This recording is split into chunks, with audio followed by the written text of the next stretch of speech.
Welcome to Excel Magic Trick number 1004. Hey, if you want to download the workbook 1003 to 1006, click on the link below the video.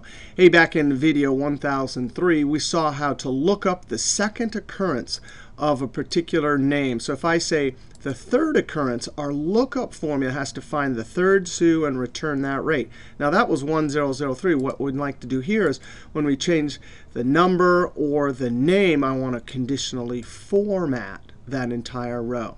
Now, we're going to highlight this whole range and use a conditional formatting dialog box, but we're going to use a true-false logical formula, and sometimes it's easier to actually highlight a parallel range of cells and build your formula, get it working so you see that we get two trues exactly where we want them, and then copy that formula and paste it into the dialog box.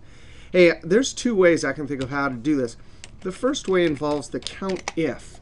Now, count if I'm going to do a range. Now, watch this. It's going to be strange. I'm going to type a colon. So it says A4 to A4, comma. And for the criteria, I'll also select A4. Now, I want to make an expandable range for this. So my cursor's touching the first A4. I'm going to hit the F4, lock it in all directions. But guess what? We need to highlight the whole row based on a name in this column. So I'm going to hit the F4 key 1, 2, 3 times, lock the column reference, but not the row, and do the same thing for the criteria. Now, this formula, if I copy it down and over, you can see it gives me, 1, 2, 3. So it's counting how many particular names there are. When it gets to the next one, it gives me 1, 2, 3. Now, what am I interested in? I'm interested in the true. Now, watch this. I'm going to highlight the whole range. Active cell, I'm going to hit F2, and I'm going to say, are you equal to 2? And then F4 to lock it in all directions. Now I'm going to hold Control and Enter to populate that edited formula into all the cells. Well, wait a second. Now I'm getting a true anytime it's an occurrence of the second name. And I really want just whatever's based on here. So watch this. F2, that's one logical formula delivering one true or false, but we have two conditions. So I'm going to put that in the logical one argument of the and, come to the end, type a comma, and our second condition will say, hey, is that locked with the column reference locked, but not the row? Are you equal to that, locked in all directions? And when I Control Enter to populate that formula, now I'm getting my series of trues and falses. If I change this to 1, now the trues are there. Remember, if I change this to 3, the trues are there. If I change the name, remember, trues and falses will trigger the formatting. Now, that's one way to go, but there's another way also. In our last video, remember, we used the match function. So match to look up a particular whoever we select here. So I'm going to lock this in all directions, F4, comma, the lookup array. Highlight that whole range, F4. And the trick is, as we saw in last video, match type, I want exact match or 0. Remember, when there's duplicates, what does exact match do? It will only return the relative position of the first item. So when we get down to fill, it's only returning number 7 because fill's in the 7th position. So I really want right now the third. I need 7, 8, 9. No problem. F2 to put it in edit mode, just as we did last video. Plus, whatever I select from here, F4, that's one too many, so we subtract 1. Control Enter. Now, that's silly. There are 9s everywhere, right? But we got that row right. F2, I'm going to say equals to rows. And rows, I'm sitting in F4, so $4 colon F4. This rows will have an expandable range as we copy down.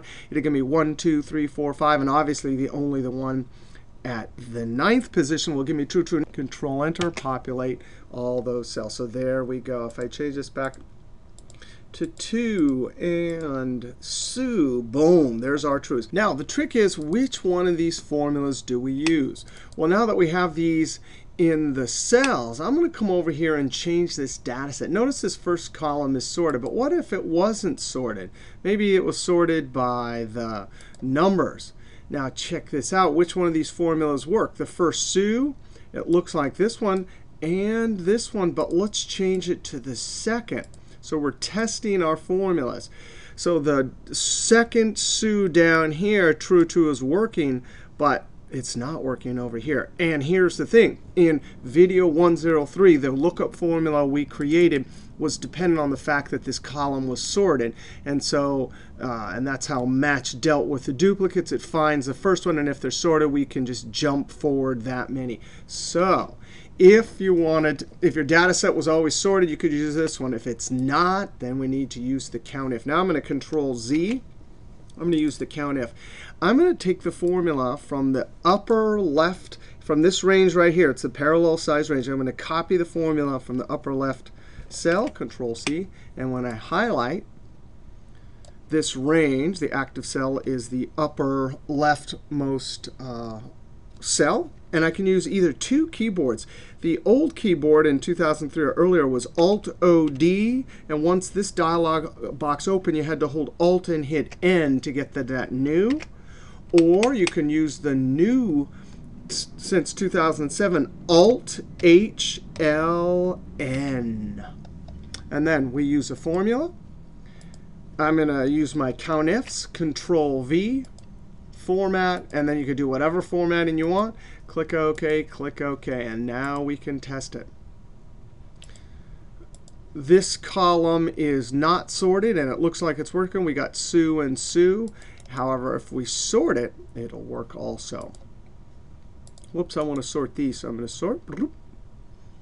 Down here, right-click Sort, A to Z. So there we go. All right, video 103, we did lookup on a sorted column to return the N occurrence. Next video, 1005, we'll do a formula to look up when the column may not be sorted. All right, see you next video.